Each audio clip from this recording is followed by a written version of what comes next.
నమస్తే, welcome to Leo. మనతో ఉన్నారు సీనియర్ జర్నలిస్ట్ హేమసుందర్ గారు. సార్ నమస్తే. నమస్తే అండి. సార్, వారణాసి అనే సినిమాకి సంబంధించి ఒక పెద్ద వాగ్వాదం అయితే నడుస్తుంది. అయితే SSMB 29 అనేది అయితే ఉందో, రాజమౌళి గారు కావచ్చు, మహేష్ బాబు గారు ఇద్దరు చేయబోతున్న ప్రాజెక్ట్, దీనికి వారణాసి అని పెట్టబోతున్నా అని చెప్పి ఒక టాక్ అయితే నడుస్తుంది. కానీ ఇంతలోనే మరొక వివాదం అయితే స్టార్ట్ అయిపోయింది. ఏంటి ఆ వివాదం అంటే ఏం చెప్తారు? అంటే వివాదాన్ని మనమే క్రియేట్ చేసామని చెప్పాలి. ఎక్కడ వివాదం లేదు. ఒక ఆయన ఈ వారణాసి అనే టైటిల్తో సినిమా అది అని పోస్టర్ రిలీజ్ చేశాడు. ఇప్పుడు వాళ్ళు ఇది మాదే అని చెప్పి వాళ్ళు అంటలేదుగా. వాళ్ళు అంటే వివాదం. రాజమౌళి గారు ఈ సినిమా టైటిల్ మాది, ఇతను అనౌన్స్ చేయడానికి లేదంటే వివాదం అవుతుంది. కానీ టైటిల్ అనౌన్స్ చేసిన తర్వాత ఇప్పటివరకు మీడియా ముఖంగా ఇటువంటి ఎవరో ప్రకటన చేయలే. ఆయన సిహెచ్ సుబ్బారెడ్డి అనే ఆయన గతంలో ఆది సాయి కుమార్తో, రకుల్ ప్రీత్ సింగ్తో సినిమా చేశాడు. ఆ సినిమా రఫ్ అనే సినిమా. ఇప్పుడు లేటెస్ట్గా ఒక సినిమా చేస్తూ దాని పోస్టర్ని వారణాసిగా డిజైన్ మంచి అందమైన టైటిల్తో పోస్టర్ రిలీజ్ చేశాడు. మేము ఆల్రెడీ రిజిస్టర్ చేసుకున్నామని ముందే చెప్పాడు. అంటే ఆయనకి హింట్ వెళ్ళింది. మామూలు జనరల్గా అనుకుంటూ ఉంటారు కదా, రాజమౌళి గారి సినిమా వారణాసి టైటిల్ అని చెప్పి వాళ్ళు అనౌన్స్ చేయబోతున్నారు అంటూ ఉంటారు. కాబట్టి ఈయన తొందరపడిపోయి ముందుగానే అనౌన్స్ చేశాడు. నిజంగా ఈయన మరి రిజిస్టర్ చేసుకోకపోతే చేసుకున్నామని చెప్పడుగా. ఛాంబర్లో నమోదు చేసుకోవాలి ఏ టైటిల్ అయినా సరే. సాధారణంగా సినిమా ఫీల్డ్ ఏం చేస్తారంటే, ఒక సినిమా చేస్తున్నాం అనుకున్నప్పుడు ముందుగా ప్రొడక్షన్ నెంబర్ 1, 2 లేదా 3 పెట్టుకుంటారు, లేదా SSMB ఇట్లా అనుకుని వర్కింగ్ టైటిల్ కింద 4-5 పేర్లతో 4 రకాల పేర్ల మీద వాళ్ళు చేస్తారు.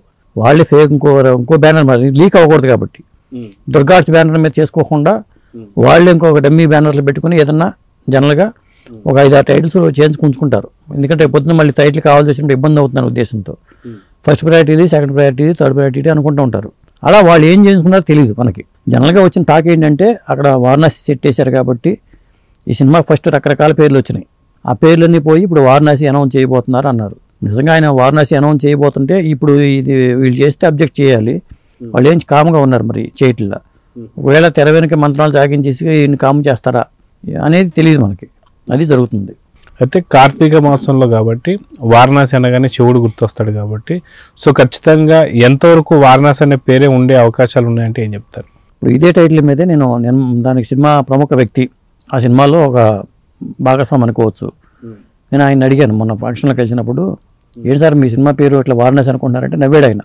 ఆయన లీకులు చెప్పకూడదు కాబట్టి, అది రాజమౌళి గారే చెప్పాలి కాబట్టి నాకు కూడా చెప్పాలి. నేను అంత సన్నిహితంగా ఉన్నా కానీ నాకు కూడా చెప్పాలి. ఆయన నవ్వాడు కానీ ఈ పేరు కాదు ఇది అవునని కూడా చెప్పాల. కాబట్టి నేను ఆ నవ్వుని ఏంటంటే ఇది వారణాసి పెడతారేమో అనుకున్నాను నేను కూడా, తెలియదు. కానీ వాళ్ళు భారీగా ఏర్పాట్లు చేస్తున్నారు. నవంబర్లో అప్డేట్ ఇస్తా అన్నారు కాబట్టి వాళ్ళు రామోజీ ఫిల్మ్ సిటీలో ఏర్పాట్లు చేసుకున్నారు. అక్కడ అనౌన్స్ చేయబోతున్నారు ఈ సినిమా ఇప్పుడు రిలీజు, ఈ సినిమా కథ ఏంటి, బ్యాక్గ్రౌండ్ ఏంటి, ఎలాంటి కథ ఇది, ఆర్టిస్టులు ఎవరెవరు ఉన్నారు, ఇలాంటి వివరాలతో ఒక గ్లిమ్స్ లాగాను ఏదో రిలీజ్ చేసుకుని అప్డేట్స్ అయితే ఇవ్వబోతున్నారు. ఆ ఏర్పాట్లలో వాళ్ళు ఉన్నారు. సడన్గా ఈ టైంలో ఈ వార్త వచ్చింది. దాంతో ఇప్పుడు అందరూ నోట ఈ వారణాసి టైటిల్ గురించి డిస్కషన్ జరుగుతుంది. అయితే వాస్తవానికి చెప్పుకుంటే అటు మహేష్ బాబు గారి ప్రాజెక్ట్ అనేది చాలా పెద్ద ప్రాజెక్ట్, అది రాజమౌళి గారు దర్శకత్వం వహిస్తున్నారంటే అది ఇంకా పెద్ద ప్రాజెక్ట్ అని చెప్పి అనుకోవాలి. ఇలాంటి టైంలో వాస్తవానికి రాజమౌళి గారికి ఉన్నటువంటి ఒక రెగ్యులర్ రూట్ కాకుండా కొంత మార్పులు అయితే చేశారని చెప్పి అర్థమవుతుంది. ఎందుకంటే ముందే ప్రెస్ మీట్ పెట్టి స్టోరీని మొత్తం చెప్పిన తర్వాత ఆయన సినిమా తీస్తుంటారు. కానీ ఈసారి జరిగిన పందా కొంచెం డిఫరెంట్. ఎందుకు ఏమిటంటే ఏం చెప్తారు? అంటే ఈ సినిమా ఎక్కువ టైం పట్టేటుందని అనుకున్నారు వాళ్ళు. ఇప్పుడు 1000 కోట్ల ప్రాజెక్టు, పైగా ఇది పైన వరల్డ్ సినిమాగా చెప్తున్నారు వాళ్ళు. జేమ్స్ కెమెరాన్ లాంటి వాళ్ళని, లేదా అటు పక్క బాలీవుడ్లో పెద్ద పెద్ద దిగ్గజాలని ఇట్లా అన్ని చోట్ల పెట్టుకుని ప్లాన్ చేసుకున్నారు. టైం పట్టొచ్చు అనే ఉద్దేశంతోనూ బయటకు లీకులు ఇవ్వటం కరెక్ట్ కాదనుకున్నారు, తెలియదు. రెగ్యులర్ పందాకు భిన్నంగా వెళ్ళారు.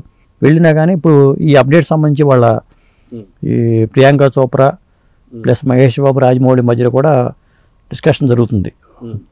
ఈ అప్డేట్స్ గురించి సంబంధించి ఎప్పుడు చెప్తారు ఏంటి అంటూ రకరకాలుగా ఇది ఒక వైరల్ అవడం కోసమే వాళ్ళు చేశారు. ఈవెంట్ జరగబోతుంది కాబట్టి ఒక ఇంట్రెస్ట్ క్రియేట్ చేయడం కోసమే సోషల్ మీడియాలో అది వైరల్గా మారినాయి. ఇప్పుడు ఈ నేపథ్యంలో ఈ టైటిల్ వచ్చింది. ఇప్పుడు ఈ టైటిల్ రావడం ఇప్పుడు చూడండి, ఇప్పుడు మనం డిస్కస్ చేసుకుంటున్నాం అంటేనే నోట్లోకి వెళ్ళిపోయింది. ఇది చిన్న సినిమా, సిహెచ్ సుబ్బారెడ్డి ఎవరో తెలియదు. రఫ్ సినిమా గురించి కూడా అందరూ మర్చిపోయారు. రామ బ్రహ్మ హనుమ క్రియేషన్స్ అనే బ్యానరు, ఆ బ్యానర్ కూడా మనం మాట్లాడుతున్నాం. అది ఎక్కడో ప్యాన్ వరల్డ్ సినిమాతో మాట్లాడుకుని కంపేర్ చేసుకుంటూ ఈ టైటిల్ని మనం మాట్లాడుకోవాల్సి వచ్చింది. మొత్తానికి ఇతను సక్సెస్ అయ్యాడు. అక్కడ టైటిల్ని జనంలో తీసుకెళ్ళడంలో ఇతను సక్సెస్ అయ్యాడు. చాలా చిన్న సినిమా అయినా సరే ముందు టైటిల్తో అతను కొట్టేశాడు. ఇప్పుడు వాళ్ళు ఏం చేయబోతున్నారు, వాళ్ళ టైటిల్ అసలు ఇది కాదా, వాళ్ళు కామ్గా ఉన్నారంటే ఎలా అర్థం చేసుకోవాలి, టైటిల్ ఇది కాకుండా వేరే టైటిల్ ఉందా అనేది ఇప్పుడు ఒక సస్పెన్స్ క్రియేట్ అయింది. ఇప్పుడు దాకా వారణాసి చేయబోతున్నారంటూ లీకులు వచ్చినాయి. అసలు ఈ టైటిల్ ఇది కాదా అనేది వచ్చింది, లేదా వారణాసికి ముందు వెనక ఏమైనా తగిలిస్తున్నారా, ఇలాంటివన్నీ ఆలోచనలు వస్తున్నాయండి ఇప్పుడు. సో చూద్దాం సార్, ఖచ్చితంగా ఏదైతే 15వ తారీఖు జరిగేటువంటి ఒక ఈవెంట్లో అసలైన సినిమా పేరెంట్ అనేది బయటపడబోతుంది, అసలు వారణాసా కాదా అనే దాని మీద కూడా తెరబడకపోతుంది. సో చూద్దాం సార్ ఏం జరగబోతుందో. నమస్తే. నమస్తే అండి.